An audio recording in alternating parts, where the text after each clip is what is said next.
Xiaoyan yang datang tepat pada waktunya untuk menyelamatkan Xiao Xiao, lalu ia pun memerintahkan para dojun yang mengikutinya agar segera muncul. Dan segera 30 dojun elit pun langsung bergerak untuk menyerang aliansi sekte singa yang mendalam. Di sisi yang lain, Xiaoyan pun masih memeluk Xiao Xiao dan memperhatikannya. Lalu ia pun berkata, "Hei gadis kecil, apakah kamu terluka?" ucapnya. Di sela pertanyaannya itu, tiba-tiba Xiaoyan pun dikejutkan oleh sebuah sinar yang berkilau di alis Xiao Xiao. Lalu sinar itu pun mendekati Xiaoyan dan berubah menjadi ular 7 warna. Sontak saja kemunculan ular 7 warna itu membuat kaget Xiaoyan. Lalu ia pun memberikan sebuah ramuan kepada ular 7 warna itu.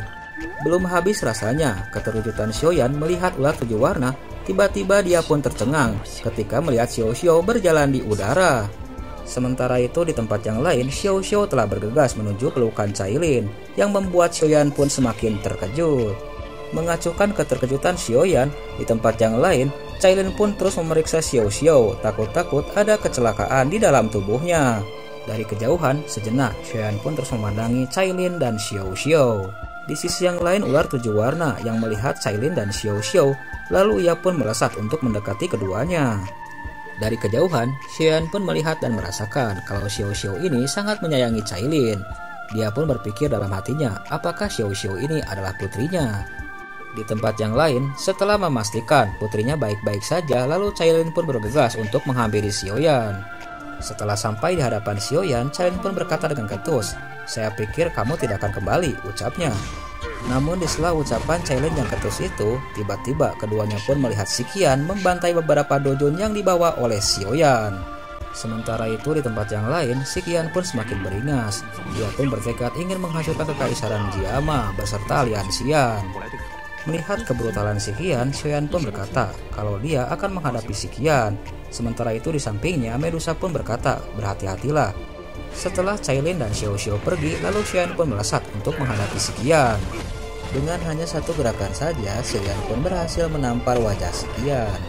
Tak cukup dengan satu tamparan saja, Xiaoyan pun menghajar si Qian, hingga si Qian pun babak belur.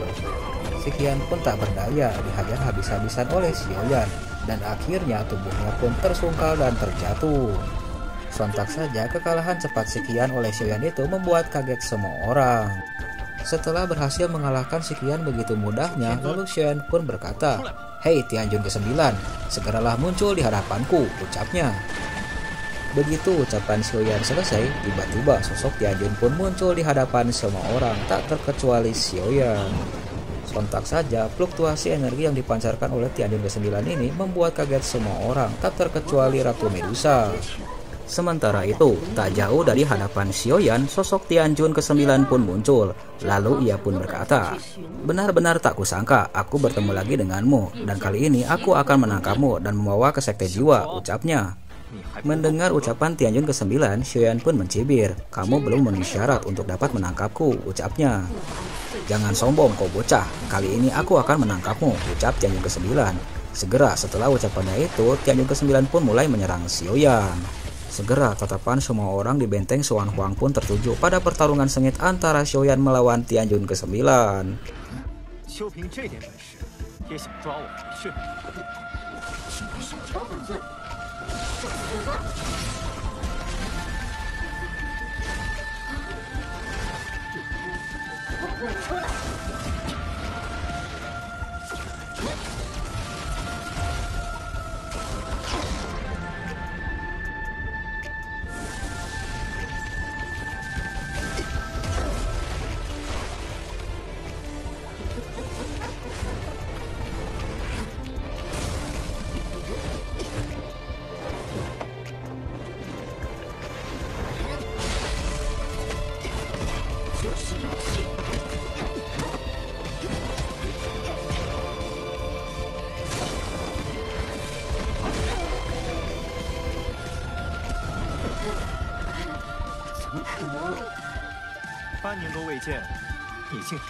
Lanjut lagi ke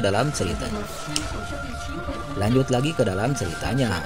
Setelah beberapa kali beradu pukulan dengan Xiaoyan, Tianjun ke-9 pun nampak terkejut. Dia tidak menyangka kalau Xiaoyan telah menembus dojun bintang 8 puncak. Oleh karena itu, dia pun memutuskan untuk menghadapi Xiaoyan dengan kekuatan sepenuhnya. Dan segera, serangan terkuat Tianjun ke-9 pun langsung melesat untuk menyerang Xiaoyan. Tentu saja, kejadian itu pun membuat kaget semua orang, tak terkecuali Ratu Medusa dan Xiao Xiao. Sementara itu, di dalam pertarungan, Xiaoyan pun nampak kaget dengan teknik serangan Tianjun ke-9. Namun, dia tidak panik, tetap fokus untuk menghadapi serangan itu. Melihat Xiaoyan terperangkap oleh tekniknya membuat Tianjun ke-9 pun semakin jumawa. Dia pun bertekad untuk membunuh Xiaoyan. Namun ketika serangan itu akan menghantam tubuh Xiaoyan, tiba-tiba tubuh Xiaoyan pun memancarkan cahaya keemasan. Rupanya dalam keadaan terdesak, Jirah naga void kuno pun muncul di tubuh Xiaoyan untuk menghalau serangan Tianjun ke-9. Sontak saja kemunculan Jirah naga void kuno di tubuh Xiaoyan membuat kaget Tianjun ke-9. Dia tidak menyangka kalau Xiaoyan memiliki Jirah naga void kuno.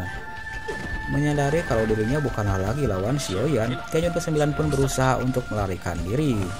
Melihat Tianjun ke-9 berusaha untuk melarikan diri, Xiaoyan pun tidak tinggal diam. Lalu ia pun menggunakan teknik Do, yaitu telapak penciptaan surgawi.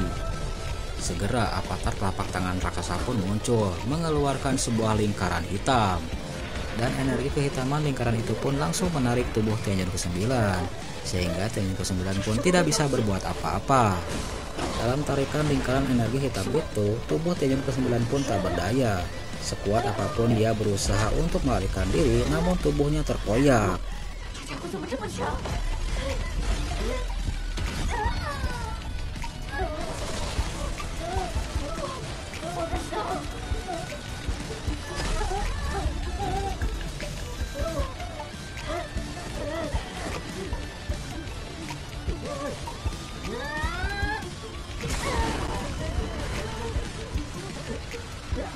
Kembali lagi ke dalam ceritanya. Dalam menghadapi krisis hidup dan mati, Tianjun ke-9 pun akhirnya berseru, "Kakak keempat, tolonglah aku," ucapnya. Setelah mendengar jeritan Tianjun ke-9 untuk meminta tolong, tiba-tiba langit pun berubah menjadi merah darah dan petir pun bersautan. Sontak saja kejadian itu pun membuat kaget semua orang, tak terkecuali Xiaoyan dan Ratu Medusa. Mereka semua tidak menyangka kalau akan ada ahli yang lebih kuat daripada Tianjun ke-9.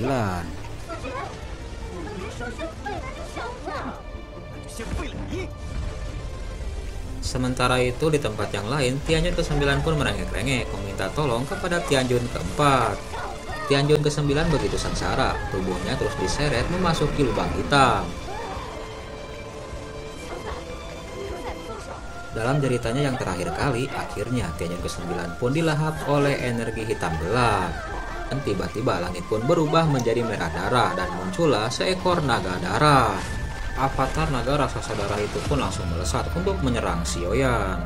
Sontak saja energi dahsyat yang ditampilkan oleh avatar naga darah itu membuat kaget semua orang, tak terkecuali Xiaoyan. Sementara itu di dalam tengah lingkaran hitam, Tianjun ke-9 pun tak kuasa menahan rasa sakit dan akhirnya dihancurkan sepenuhnya oleh kekuatan naga darah.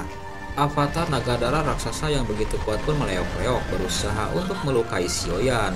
Namun anehnya ketika diserang oleh avatar naga darah, tubuh Xiaoyan tidak mengalami luka yang begitu serius. Setelah avatar naga darah raksasa itu tidak berhasil melukai dirinya, lalu Xiaoyan pun mengambil suan besar dari cincin penyimpanannya.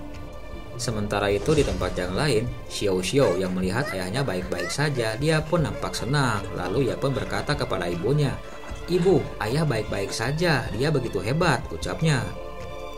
Setelah avatar naga darah raksasa itu menghilang, tiba-tiba langit pun menembakkan sebuah pilar cahaya darah. Sontak saja fenomena itu pun membuat kaget semua orang, tak terkecuali 3 ketua Hu. Ketua Hu besar pun berkata kepada Xiaoyan, dia adalah Suhe Jinzun, seorang Tianjun peringkat keempat di aula jiwa. Kekuatannya tak jauh dari gurumu, ucapnya. Ketua Hu besar pun menjelaskan, jika Suhe Jinzun ini telah lama menghilang. Dia tidak menyangka kalau Suhe Jinzun ini telah bergabung dengan aula jiwa. Malah kekuatannya telah mencapai Dozun bintang 9 puncak. Sementara itu di atas langit, Suhe Jinzun pun berkata, "Kini aku bukanlah Suhe Jinzun, melainkan Tianjun keempat dari aula jiwa," ucapnya. Sementara itu di samping Xiaoyan, Ketua Hu bersaudara pun mengingatkan akan teknik berbahaya dari Sue Jinsun, yaitu teknik transformasi darah. Bahkan dengan teknik transformasi darah Tianjun keempat ini, beberapa lawan yang lebih kuat pun telah ditaklukkan oleh dirinya. Sementara itu di tempat yang lain, Tianjun keempat pun berkata, "Aku tidak menyangka kalau sampah itu akan dengan mudahnya dikalahkan oleh dirimu. Tadinya aku tidak akan muncul, hanya mengawasi saja. Tapi kamu telah membunuh Tianjun keempat. Aku harus segera menangkapmu dan membawamu ke aula jiwa," ucapnya. Dan segera setelah ucapannya itu, tiba-tiba teknik transformasi darah pun menghantam beberapa orang yang ada di sekitarnya. Sontak saja beberapa orang yang terkena teknik transformasi darah itu pun menjerit kesakitan, tubuhnya membengkak dan hancur seketika. Sungguh teknik yang sangat mengerikan, gumam Xiaoyan.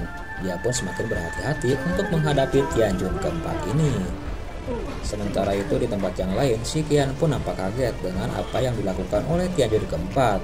Lalu ia pun bangkit dan berkata, "Apa yang kau lakukan kepada kelompok kami?" ucapnya. Namun luapan kekesalan Shi Qian terhadap Tianjun keempat ini tidak digubris oleh Tianjun keempat. Malah Tianjun keempat pun menghantam tubuh Shi Qian oleh energi transformasi darah. Tiba-tiba tubuh Shi Qian pun membengkak dan hancur. Melihat teknik yang sangat menakutkan dari Tianjun keempat, Xiaoyan pun berkata kepada semua orang agar segera menjauh dari medan pertarungan. Sementara itu di tempat yang lain, sosok Tianjun keempat pun mengalihkan pandangannya ke arah Xiaoyan. Lalu dengan teknik transformasi darah, dia pun berusaha untuk menyerang Xiaoyan. Xiaoyan yang terkena teknik transformasi darah Sue Jinsun, tubuhnya nampak kesakitan. Sementara itu di tempat yang lain, tiba-tiba Xiaoyan pun mengaktifkan 3 garis darah keturunan. 3 garis darah keturunan yang Xiaoyan dapatkan di makam surgawi ini membantu dirinya untuk menahan serangan dari Tianjun keempat. Sementara itu Sue Jinsun pun nampak senang ketika melihat Xiaoyan kesakitan oleh teknik transformasi darah. Namun tiba-tiba ekspresi Sue Jinsun pun berubah. Sontak saja apa yang dilakukan oleh Xiaoyan ini membuat kaget Tianjun keempat. Dia tidak menyangka kalau Xiaoyan dapat menahan teknik transformasi darah. Dan akhirnya Sue Jinsun pun melihat dengan jelas lambang klan Xiao di alis Xiaoyan. Dia pun nampak syok ketika melihat lambang klan Xiao di alis Xiaoyan. "Aku tidak menyangka garis darah keturunan klan Xiao yang telah lama menghilang telah diaktifkan kembali oleh dirimu," ucapnya. Sementara itu di tempat yang lain, Xiaoyan yang telah berhasil mengatasi teknik transformasi darah, kekuatannya meningkat begitu pesat menjadi dojun bintang 9 puncak. Tentu saja peningkatan signifikan ini karena Xiaoyan baru saja menggunakan teknik segel klan Xiao. Namun di sela kegembiraan Xiaoyan yang berhasil menahan teknik dari Sue Jinsun, tiba-tiba dia pun nampak kaget ketika melihat orang-orang di sekitarnya terpengaruh oleh teknik transformasi darah. Sontak saja kejadian itu pun membuat marah Xiaoyan, lalu ia pun melesat untuk menyerang Tianjun keempat. Dan akhirnya duel sengit pun terjadi di atas langit benteng Xuan Huang.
Lanjut lagi ke dalam ceritanya, Xiaoyan yang menggunakan teknik api lotus pemusnahan, akhirnya dia pun berhasil mengalahkan Sue Jinsun.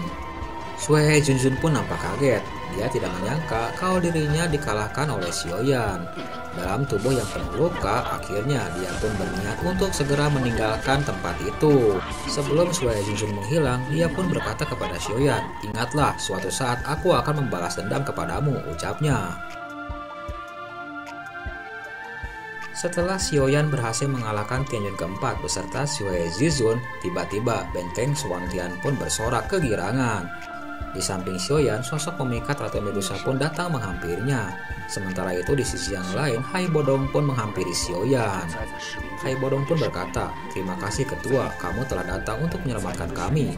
Sementara itu di tempat yang lain, nampak Xiaoding dan Xiaoli pun datang untuk menghampiri Xiaoyan, begitu pula dengan Pama. Setelah kekalahan Sekte Singa yang mendalam, membuat beberapa pasukan pun menyerah kepada aliansian. Sementara itu di tempat yang lain, Shen pun menangkupkan kedua tangannya ke arah semua orang. Lalu ia pun berkata, "Maafkan atas keteledoranku selama ini," ucapnya. Mendengar ucapan maaf dari Xiaoyan, Hai Bodong pun berkata, "Kita semua adalah keluarga, sahabat di aliansian," ucapnya. Namun di sisi yang lain ada hal yang berbeda di hati Xiaoyan. Dia begitu marah kepada Aula Jiwa.